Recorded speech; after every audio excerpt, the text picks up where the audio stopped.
Hello दोस्तों, ए to Z study में आपका स्वागत है। तो चलिए आज हम शुरू करने वाले navy MR GK and GS का मॉक टेस्ट 12। ठीक है, तो चलिए शुरू करते हैं। और हाँ, इसको शुरू करने से पहले एक बात कहना चाहूंगा, आप पेन और कॉपी लेकर के, है ना, बैठ जाइए और सेट लगाइए। जिसका जितना नंबर आता है आप कमेंट में जरूर शेयर कीजिए। तो चलिए चलते हैं अगले क्वेश्चन पर। अगला क्वेश्चन है हमारा, घरेलू मक्खी का जो लार्वा होता है ना, क्या कहलाता है? घरेलू मक्खी का लार्वा क्या कहलाता है? ऑप्शन ए कैटरपिलर, बी है निम्फ, सी है मैगट और डी है इमैगो। तब बताइए इसका जो सही आंसर होगा वो क्या होगा? देखिए इसका जो सही आंसर होगा ऑप्शन नंबर सी होगा, मैगट। ये क्वेश्चन आपसे पूछा जाता है कि घरेलू मक्खी का लार्वा क्या कहलाता है ना, घरेलू मक्खी का लार्वा क्या कहलाता है? घरेलू मक्खी का जो लार्वा है वो क्या कहलाता है? मैगट। ये इसका जो सही आंसर होगा ऑप्शन नंबर सी होगा। तो चलिए शुरू करते हैं, मतलब अगले क्वेश्चन तरफ चलते हैं। अगला क्वेश्चन हमारा, रेबीज के टीके की खोज किसने की थी? देखिए ये जो क्वेश्चन आपको ज्यादातर पूछा जाता है एग्जाम में कि रेबीज के टीके की खोज किसने की थी।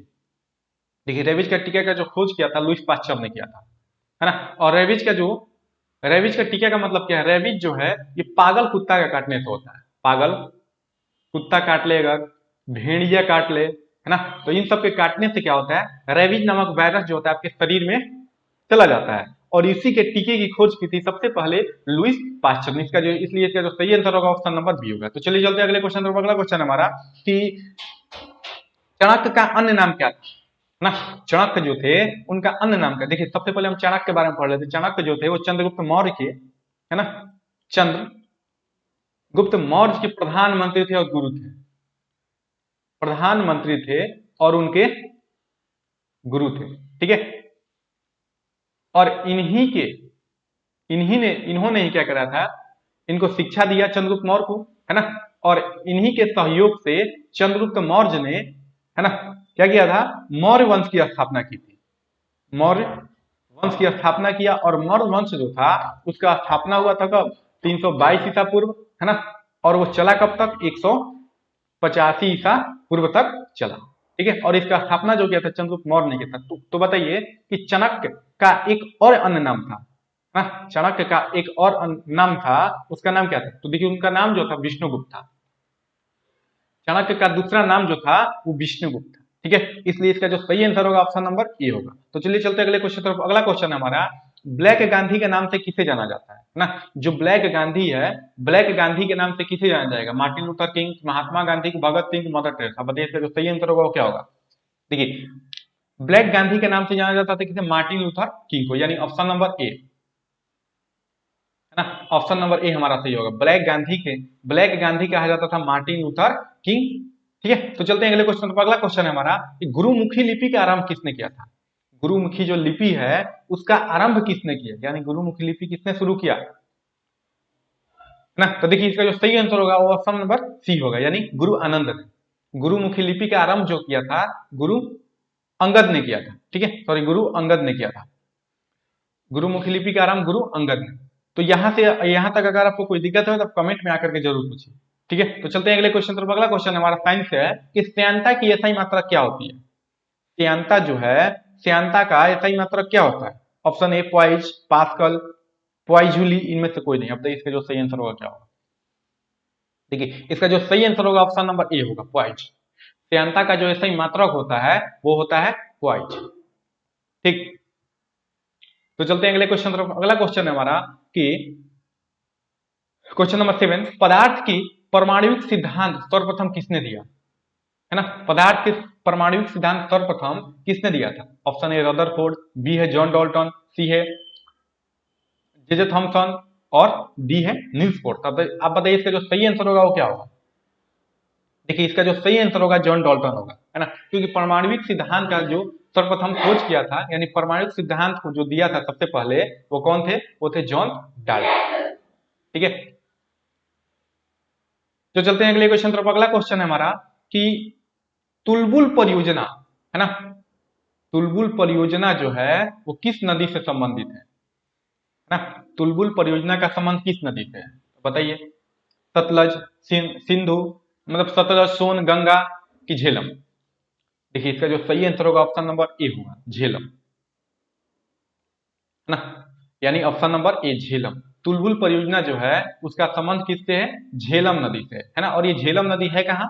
ये है जम्मू एंड कश्मीर में, जम्मू कश्मीर, कश्मीर में, ठीक है।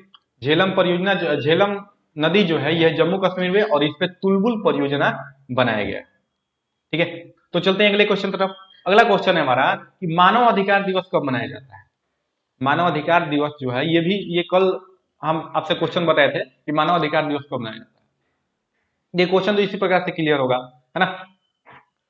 मानव अधिकार दिवस जो है वो मनाया जाता है आपको 10 दिसंबर को, है ना। और कल हमने आपसे ये बताया था, कल का क्वेश्चन था कि मानव अधिकार दिवस जो है मनाना कब से शुरू किया गया था, ठीक है। मानव अधिकार दिवस जो है 1948 से मनाना शुरू किया गया, ठीक है। तो चलते हैं अगले क्वेश्चन तरफ। अगला क्वेश्चन है हमारा कि आपातकाल के दौरान राज्यों में किसका शासन होता है। जब देश में आपातकाल या किसी राज्य में आपातकाल हो जाए या देश में आपातकाल हो जाए, उस समय भारत मतलब यहाँ का जो शासन होता है किसके हाथों में चला जाता है। राज्यपाल के हाथों में, मुख्यमंत्री के हाथों में, है ना, कि प्रधानमंत्री के हाथों में, कि राष्ट्रपति के हाथ में। अब बताइए। देखिए जितने भी सारे क्वेश्चन हैं ये सबको अब टॉपिक वाइज क्लियर कराया जाएगा, ठीक है। जैसे ही वैकेंसी आता है ना, तब टॉपिक वाइज क्वेश्चन शुरू होगा, और तब तक आप मॉक टेस्ट लगाते रहिए ताकि जो है आपको पता चलेगा आपकी तैयारी कितनी है, ठीक है। तो चलते हैं क्वेश्चन तरफ। क्वेश्चन है हमारा आपातकाल के दौरान राज्यों में किसका शासन होता है। तो वो होता है राष्ट्रपति का शासन, है ना। आपातकाल जब लागू होता है तब किसका शासन होता है, राष्ट्रपति का। इसलिए जो सही आंसर होगा वो होगा ऑप्शन नंबर डी। तो चलिए चलते हैं अगले क्वेश्चन तरफ। अगला क्वेश्चन है हमारा कि राष्ट्रपति पद के लिए न्यूनतम आयु कितनी होती है। राष्ट्रपति बनने के लिए कम से कम कितनी आयु के उम्मीदवार को होना आवश्यक है ना। कम से कम आयु, अगर वो 35 वर्ष के हैं, यानी 35 वर्ष ईयर्स के, तो क्या होंगे, पर राष्ट्रपति के पद के लिए उम्मीदवार बन सकते हैं, है ना। अगर 35 वर्ष से कम है तो राष्ट्रपति पद के लिए एलिजिबल नहीं है, ठीक है। तो इसलिए राष्ट्रपति पद की न्यूनतम आयु जो है वो कितनी है, 35 वर्ष, ठीक है। अब 25 वर्ष जो है ये किसका है जी, 25 वर्ष जो है ये है लोकसभा का। अगर लोकसभा में हमें भाग लेना है तो कम से कम हमारी जो आयु है वो कितनी होनी चाहिए, 25, ठीक है। अब देख लेते हैं 30 वर्ष किसका है ना। जो 30 वर्ष होता है ये होता है राज्यसभा के लिए, राज्यसभा के लिए। राज्यसभा में अगर भाग लेना है, यानी राज्यसभा के जो उम्मीदवार हैं उनकी आयु कम से कम 30 वर्ष होनी चाहिए, लोकसभा के 25 वर्ष और राष्ट्रपति की 35 वर्ष, राष्ट्रपति, उपराष्ट्रपति और राज्यपाल, ठीक है। तो इनकी जो आयु है कितनी होनी चाहिए, 35। राष्ट्रपति और उपराष्ट्रपति का जो आयु है कम से कम होना चाहिए 35 वर्ष, तभी क्या होंगे ये उस पद पे आ सकते हैं, ठीक है, न्यूनतम आयु। तो चलते हैं अगले क्वेश्चन पर। अगला क्वेश्चन है हमारा कि रेफ्रिजरेटर, है ना, यानी जो हमारा फ्रिज होता है, फ्रिज में प्रशीतक का काम कौन करता है ना। फ्रिज में प्रशीतक का काम कौन करेगा, ऑक्सीजन, नाइट्रोजन, फ्रियोन की कार्बन डाइऑक्साइड। अब बताइए इसका जो सही आंसर होगा क्या होगा। रेफ्रिजरेटर में प्रशीतक कौन होता है, देखिए इसका जो सही आंसर है वो ऑप्शन नंबर सी होगा, फ्रियोन। ये क्वेश्चन आपसे ज्यादातर पूछा जाता है एग्जाम में कि रेफ्रिजरेटर जो है, रेफ्रिजरेटर में प्रशीतक के रूप में कौन से गैस का प्रयोग किया जाता है। तो कौन सा होगा हमारा ऑप्शन नंबर सी, यानी फ्रियोन। फ्रियोन गैस का प्रयोग किया जाता है रेफ्रिजरेटर को प्रशीतक बनाने के लिए, ठीक है। तो कोई दिक्कत, अगर कोई दिक्कत है आप कमेंट में आकर के पूछो। अगर आपने इसका पार्ट 1 से पार्ट 11 तक अगर वीडियो नहीं देखा है तो आप चैनल के प्ले लिस्ट में जाकर के हमारा वीडियो देख सकते हैं, ठीक है। अगर कोई दिक्कत होगा तो कमेंट में आकर के आप जरूर पूछिए, ठीक है। तो चलते हैं अगले क्वेश्चन तरफ। अगला क्वेश्चन है हमारा, एक हॉर्स पावर बराबर कितना मान होता है, मतलब एक हॉर्स पावर का मान कितना होता है। 746 जूल, 746 न्यूटन, है ना, कि 746 वाट दी है, 746 क्लोरीन। तब इसका जो सही आंसर होगा क्या होगा, देखिए इसका जो सही आंसर होगा ऑप्शन नंबर सी होगा, 746 वाट। एक अश्व शक्ति यानी एक हॉर्स पावर के बराबर, एक हॉर्स पावर जो होता है वो कितने के बराबर होता है, 746 वाट, ठीक है। 746 वाट के बराबर होता है एक हॉर्स पावर। तो ठीक है, चलते हैं अगले क्वेश्चन तरफ। अगला क्वेश्चन है हमारा, बिच्छू के शोषण अंग कौन होता है। जो बिच्छू होते हैं, है ना, बिच्छू जो होते हैं वो शोषण अंग, मतलब शोषण किससे करते हैं, किसके द्वारा करते, कौन से अंग के द्वारा करते हैं, है ना। बिच्छू का जो शोषण अंग होता है वो कौन सा है, गिल्स, श्वास नली, फेफड़ा की बुकलंस? बताइए। देखिए इसका जो सही आंसर होगा ऑप्शन नंबर डी होगा, बुकलंस, है ना। बिच्छू जो है बुकलंस के द्वारा अपना श्वास लेते हैं, मतलब सांस लेते हैं, ठीक है। इसलिए इसका जो सही आंसर है वो होगा ऑप्शन नंबर डी। तो चलते हैं अगले क्वेश्चन तरफ। अगला क्वेश्चन है हमारा, भूटान की मुद्रा क्या है? देखिए मुद्रा से संबंधित आपके लिए एक अलग से वीडियो लाया जाएगा, ठीक है। अभी फिलहाल में देखिए भूटान की जो है मुद्रा को क्या कहते हैं? भूटान की मुद्रा को क्या कहा जाता है? रुपया, टाका, निगल ट्रम, क्या? बताइए। देखिए भूटान की जो मुद्रा है वह है निगल ट्रम, है ना, ऑप्शन नंबर सी। भूटान की मुद्रा निगल ट्रम है ना। इससे क्वेश्चन आपसे मतलब एग्जाम में क्वेश्चन पूछे जाते हैं मुद्रा से, ठीक है, कि भूटान की मुद्रा या भारत की मुद्रा या बांग्लादेश की मुद्रा या म्यांमार की मुद्रा बोल दी जाएगी और पूछा जाएगा वहां की करेंसी को क्या बोलते हैं, ठीक है। तो चलते हैं क्वेश्चन में। तो क्वेश्चन है हमारा भूटान की मुद्रा क्या है? वो है ऑप्शन नंबर सी, निगल ट्रम, ठीक है। इसलिए ऑप्शन नंबर सी होगा। देखिए अब बात करते हैं रुपया पे। तो रुपया कहाँ कहाँ चलता है? सबसे पहले भारत में चलता है ना, श्रीलंका में भी चलता है, श्रीलंकाई रुपया, नेपाल में भी चलता है ना, और बात करें तो पाकिस्तान में भी चलता है, ठीक है। ये जो है यहां पे रुपया चलता है, ठीक। अब बात करें टाका, टाका कहाँ का है जी? तो टाका जो है वो है बांग्लादेश का, बांग्लादेश का। टाका जो है, टाका कहाँ का करेंसी है? बांग्लादेश। और न्यूगल्ट्रम जो आपका हो ही गया, कहाँ का है? भूटान का। और क्यात जो है म्यांमार का है, म्यांमार का करेंसी है, ठीक है। तो यहां से आपको क्वेश्चन क्लियर हो गए होंगे, है ना, कहाँ का मुद्रा कौन सा है। और इसके लिए अलग से आपके लिए एक वीडियो लेकर आया जाएगा, ठीक है। तो चलते हैं अगले क्वेश्चन पर। अगला क्वेश्चन है हमारा कि जालियांवाला बाग हत्याकांड की घटना कब हुई थी? है ना, किस मतलब किस डेट बताना है कब घटी थी जालियांवाला बाग हत्याकांड। इसे पहले भी हम क्वेश्चन कर चुके हैं इसके बारे में। तो चलते हैं क्वेश्चन तरफ। देखिए जालियांवाला बाग हत्याकांड जो हुआ था वो था 13 अप्रैल 1919 को, है ना, यानी ऑप्शन नंबर बी, 13 अप्रैल 1919, ऑप्शन नंबर बी, ठीक है। अब देखिए इसमें क्या हुआ था कि रविन्द्रनाथ टैगोर ने नाइटहुड की उपाधि लौटा दी थी। क्वेश्चन हम ये भी क्वेश्चन आ चुका है पहले कि नाइटहुड की उपाधि रविन्द्रनाथ टैगोर ने किस घटना से दुखी होकर लौटा दिया था? तो वो घटना जो था वो कौन था? जालियांवाला बाग हत्याकांड, ठीक है। तो चलते हैं अगले क्वेश्चन तरफ। अगला क्वेश्चन है हमारा पीर पंजाल पर्वत श्रेणी, ठीक है। पर्वतों से संबंधित पे एक वीडियो लेकर आया जाएगा आपके लिए। तो पीर पंजाल पर्वत श्रेणी जो है वो किस राज्य में स्थित है ना, पीर पंजाल। तो बताइए इसका जो सही आंसर होगा क्या होगा? आंध्र प्रदेश, जम्मू कश्मीर, पंजाब, उत्तराखंड, ठीक है।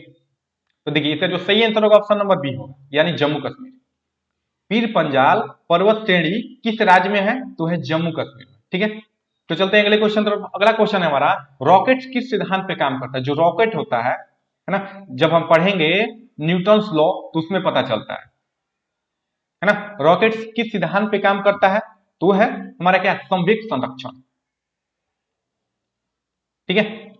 संवेग संरक्षण, अगर संवेग संरक्षण ऑप्शन में नहीं दिया रहेगा आपका तो होता है न्यूटन के गति का थर्ड लॉ, यानी तीसरा नियम। अगर ये है ना, तो संवेग संरक्षण ही सही होगा, ठीक है। इसलिए हमारा जो सही आंसर है वो कौन सा होगा? ऑप्शन नंबर डी, यानी रॉकेट सिद्धांत जो है वो किस सिद्धांत पे काम करता है?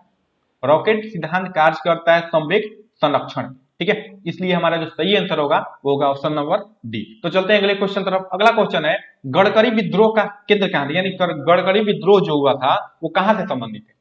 ए है कोल्हापुर, बी है सिलहट, सी है आपका बिहार शरीफ, और डी है सूरत। तो बताइए इसका जो सही आंसर होगा क्या होगा? गडकरी विद्रोह। देखिए गडकरी विद्रोह जो है वो है कोल्हापुर से संबंधित है। ये क्वेश्चन आपसे पूछा जाएगा, है ना, पूछा जा सकता है कि गडकरी विद्रोह का संबंध किस क्षेत्र से है? तो है कोल्हापुर। अगर आपको यहां तक कोई दिक्कत है तो आप कमेंट में आकर के जरूर पूछ सकते हैं, ठीक है। तो चलते हैं अगले क्वेश्चन तरफ। अगला क्वेश्चन है हमारा, ये क्वेश्चन हम पहले कर चुके हैं, है ना, जिसमें मिसप्रिंट हो गया था इसलिए हमने इस क्वेश्चन को फिर से डाल दिया है। मिसप्रिंट हो गया था, वहां पे 72 दे दिए थे लेकिन होगा 73, ठीक है। तो चलिए चलते हैं अगले क्वेश्चन तरफ कि 1973 में चिपको आंदोलन के प्रणेता कौन थे? यानी 1973 में जो चिपको आंदोलन हुआ था वो किसने शुरू किया था?